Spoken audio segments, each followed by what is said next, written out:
Bonjour et bienvenue dans ma chaîne YouTube.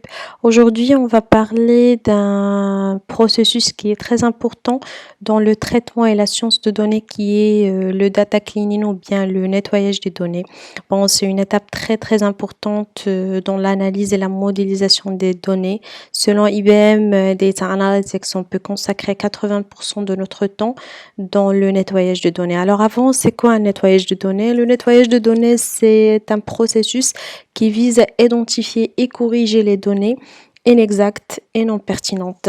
Donc, la plus grande tâche de nettoyage de données est le traitement des missing values, le traitement des valeurs manquantes. Donc, on va consacrer cette vidéo pour traiter cette problématique.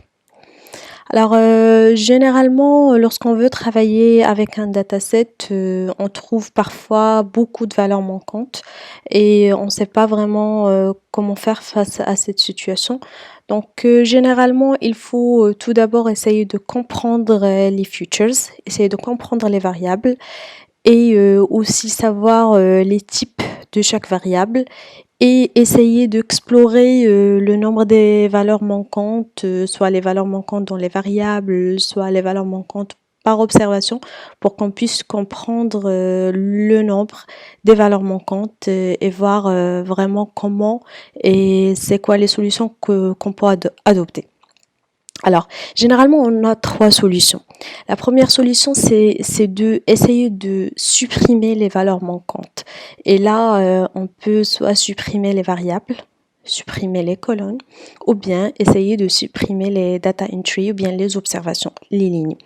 Et dans ce cas, on peut pas vraiment facilement décider parce que ça dépend du dataset, ça dépend de l'impact de chaque variable dans les résultats. Ça veut dire parfois on peut trouver beaucoup de valeurs manquantes dans un seul variable et ce variable vraiment il n'est pas très important dans notre analyse donc on peut le supprimer facilement. Mais parfois non, on peut pas. Et parfois on peut trouver beaucoup de valeurs manquantes dans une ligne, dans une observation mais on n'a pas beaucoup d'observations, ça dépend. Donc, si on peut le supprimer ou pas. Donc, la situation ou bien la décision de est-ce qu'on peut supprimer les variables ou bien les observations, ça dépend du dataset et aussi ça dépend de l'impact sur les résultats. Alors, la deuxième solution, c'est de remplacer les valeurs manquantes et c'est généralement remplacer les valeurs manquantes par la moyenne ou bien le médiane de chaque valeur manquante, le médiane de chaque variable ou bien la moyenne de chaque variable et en fait essayer soit de remplacer les variables qui ne sont pas numériques par la fréquence. La troisième solution c'est de laisser les valeurs manquantes.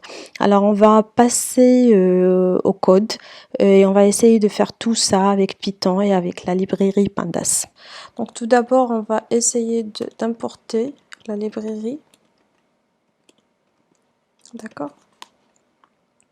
Donc après, on va lire notre dataset.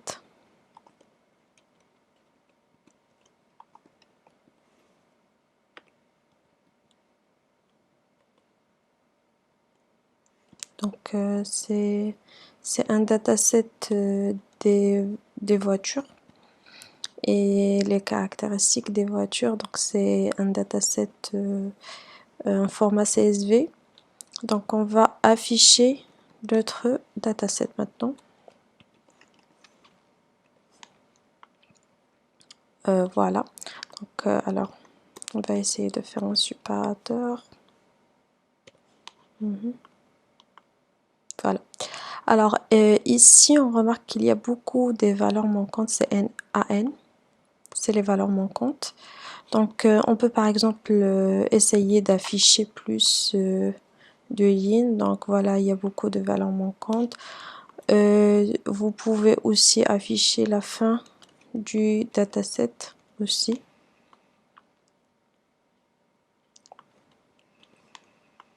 Voilà, d'accord. Ok, donc ça d'une part. Vous pouvez aussi afficher le nombre, voir le nombre des lignes, le nombre des colonnes. Donc on a un dataset avec 6 colonnes et 138 lignes. Alors, pour essayer d'explorer un petit peu les valeurs manquantes dans le dataset, donc on va utiliser une fonction isNull. D'accord? C'est une fonction qui nous affiche des valeurs booléennes où c'est true lorsqu'on a des valeurs manquantes et c'est false lorsqu'on n'a pas de valeurs manquantes. D'accord? Alors le contraire, il y a une autre fonction qui s'appelle noteNull. NoteNull. Et c'est une fonction qui affiche le contraire normalement. Ça veut dire, dans le cas, je vais essayer d'afficher moi. Alors dans le cas où on a des valeurs manquantes, c'est false. Et lorsqu'on n'a pas des valeurs manquantes, c'est true. D'accord? Alors, on peut aussi afficher la somme des valeurs manquantes. Voilà. Donc là, on a par exemple dans le variable cylindre 6 valeurs manquantes. Weight, 13 valeurs manquantes. Ça, donc c'est un aperçu sur toutes les valeurs manquantes qu'on a. Ça marche. Alors, il y a aussi une possibilité d'afficher les valeurs manquantes selon les colonnes. Et c'est aussi important à savoir. Je vais vous montrer comment. Donc ici, on peut par exemple afficher les valeurs manquantes du colonne accélération. D'accord? Ok.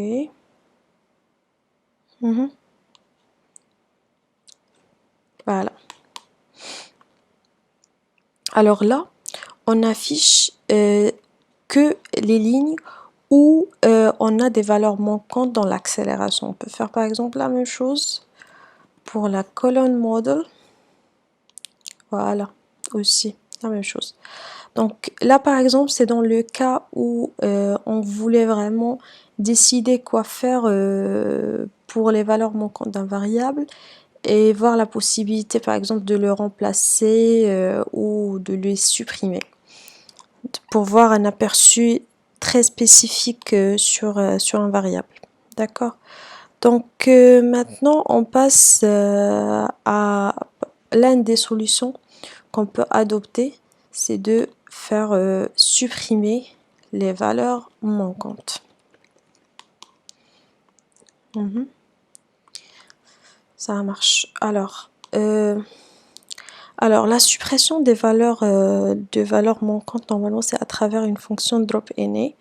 Donc, on va essayer d'utiliser cette fonction pour supprimer. D'accord? Donc, normalement, il faut définir la manière de cette suppression. Par exemple, on a un axis 0. On va faire shape. D'accord? Donc, normalement, ici, axis 0, c'est les lignes. Axis 1, c'est les colonnes. Donc, on voulait supprimer les lignes avec une seule valeur manquante. Ça veut dire on supprime les lignes où on a une seule valeur manquante d'un variable. Et on peut faire la même chose si on voulait faire par exemple all. All, ça veut dire on supprime les lignes où on a toutes les valeurs manquantes. Et ça, généralement, on n'a pas ce cas parce que normalement, déjà, il n'y a rien qui est supprimé. C'est déjà, on a 138 lignes parce qu'on n'a pas déjà des lignes avec toutes les valeurs manquantes. Alors, il y a d'autres choses, c'est que on peut par exemple aussi supprimer les colonnes. On fait 1. Normalement, il devait laisser juste un seul variable, et c'est le cas. C'est supprimer les variables avec, ou bien les colonnes avec une seule valeur manquante. Ça veut dire si on a une seule valeur manquante dans un variable, on le supprime. Et ça, c'est le cas parce que normalement, on a juste un variable et une colonne car qui n'a pas de valeur manquante. C'est celle qui reste. Ça veut dire on supprime tout. D'accord, donc ça c'est pour la suppression. On peut par exemple essayer de spécifier les colonnes aussi. Donc la même fonction c'est drop NA. Donc il y a subset. Donc subset. Là on définit les colonnes. Par exemple, on prend origin et model. D'accord. Et on essaye de spécifier la manière how. On fait par exemple any. Et voilà, on fait shape.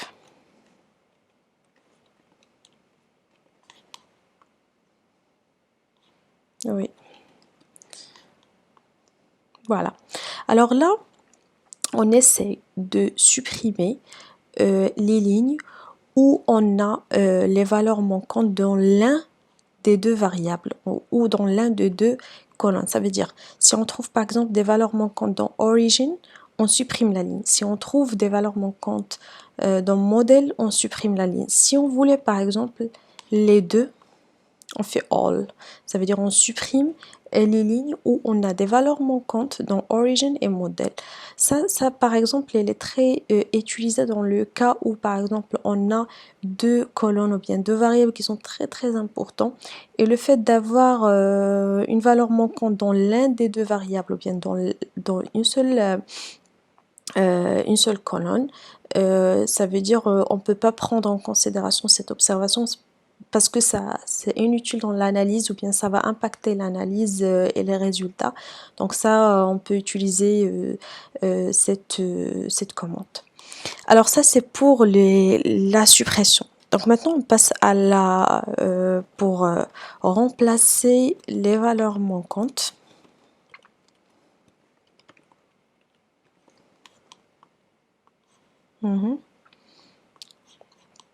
Alors, pour remplacer les valeurs manquantes, comme on a dit, normalement, on peut remplacer les valeurs manquantes d'un variable par la fréquence ou bien par la moyenne.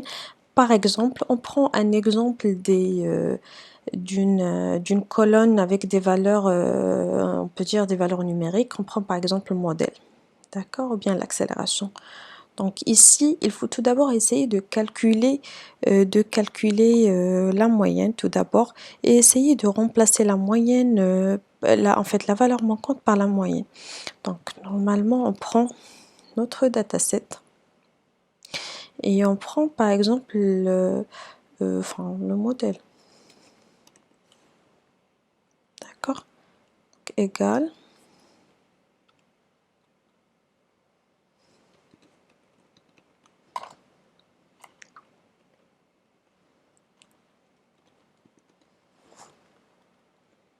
Il y a une fonction qui est fill NA.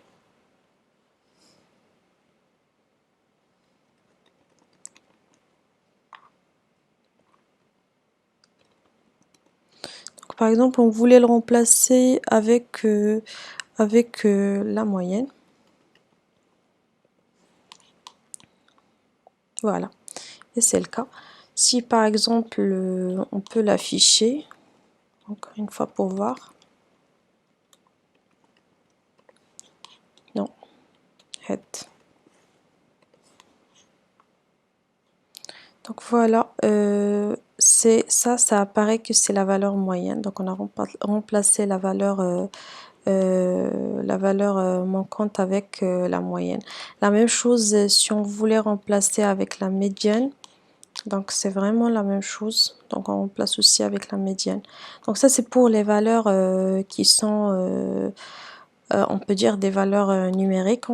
Alors dans le cas où on a des valeurs manquantes dans un variable qui n'est pas numérique, il faut tout d'abord calculer la fréquence. Donc pour calculer la fréquence, on va prendre par exemple un exemple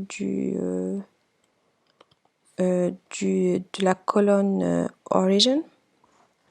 Donc on va calculer la fréquence.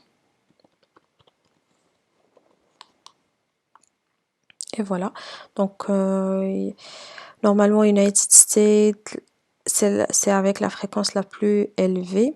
Donc normalement on remplace les valeurs manquantes avec la fréquence la plus élevée. Donc on va voir comment peut-on remplacer.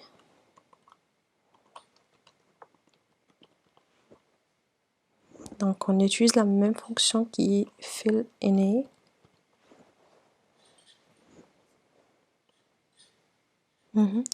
Et on définit la valeur. Normalement on utilise United States, c'est la valeur. Et on fait normalement in place true. Ok. Et voilà, normalement c'est remplacé. On peut voir maintenant notre dataset pour s'assurer qu'elle est remplacée.